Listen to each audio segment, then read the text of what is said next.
আগে বলে দিয়েছি যে স্পর্শক কাকে বলে বলেছি, যে এই যে একটা এবি সরলরেখা, এটা পি আর কিউ দুটো বিন্দুতে ছেদ করেছে বৃত্তকে। এবার এইভাবে হতে হতে যখন এই যে দুটো বিন্দু পি আর কিউ এখানে মিলে গেল, এখানেও পি কিউ আছে, হতে হতে সমাপতিত অর্থাৎ একটা আর একটার উপরে পতিত হয়ে গেল, তখন এই পি বিন্দুতে মানে সরলরেখাটা স্পর্শ করেছে বৃত্তকে। এই হচ্ছে স্পর্শক।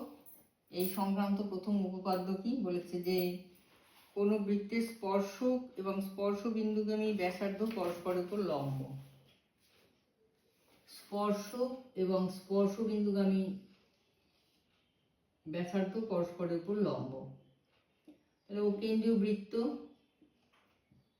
ধরো এবি হচ্ছে পি বিন্দুতে, এবি হচ্ছে পি বিন্দুতে স্পর্শক, ওপি স্পর্শ বিন্দুগামী ব্যাসার্ধ। প্রমাণ করতে হবে ওপি এবির উপরে লম্ব।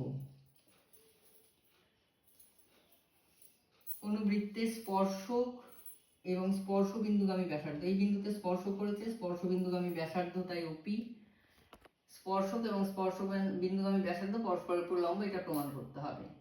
তাহলে এবি স্পর্শক, পি বিন্দুতে কেন্দ্রীয় বৃত্তকে স্পর্শ করেছে, ওপি হচ্ছে স্পর্শ বিন্দুগামী ব্যাসার্ধ, কাজে ওপি এবির উপর লম্ব, এটা প্রমাণ করতে হবে।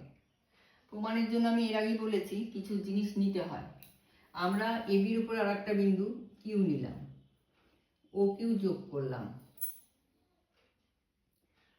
তাহলে স্পর্শক কি বলেছি, যে স্পর্শক হচ্ছে দুটো বিন্দু সমাপতিত হবে, কাজে ও কিউ যেহেতু পি বিন্দু ছাড়া বাকি সব বিন্দু বৃত্তের বাইরে অবস্থিত হবে, কাজে এই যে কিউ বিন্দু বৃত্তের বাইরে অবস্থিত, কাজেই যে মানে ও কিউ যে নিলাম, ও কিউ যোগ করলাম, ও কিউ বৃত্তকে একটা বিন্দুতে ছেদ করলো, সেটা আর। তাহলে ওপি সমান ও আর, কারণ দুটোই কেন্দ্র থেকে পরিধির দূরত্ব, ওপি সমান ও আর। কিন্তু কিউ কি,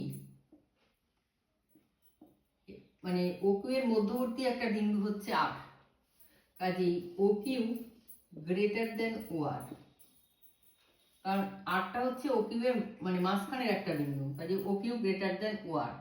যেহেতু ওপি আর ও আর, এখান থেকে লেখা যায় ও কিউ গ্রেটার দেন ওপি।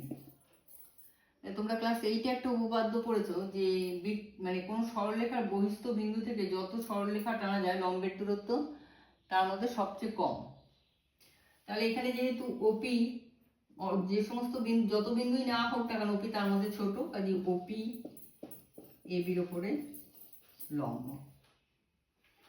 না বুঝতে পারলে বলবে এরপরে।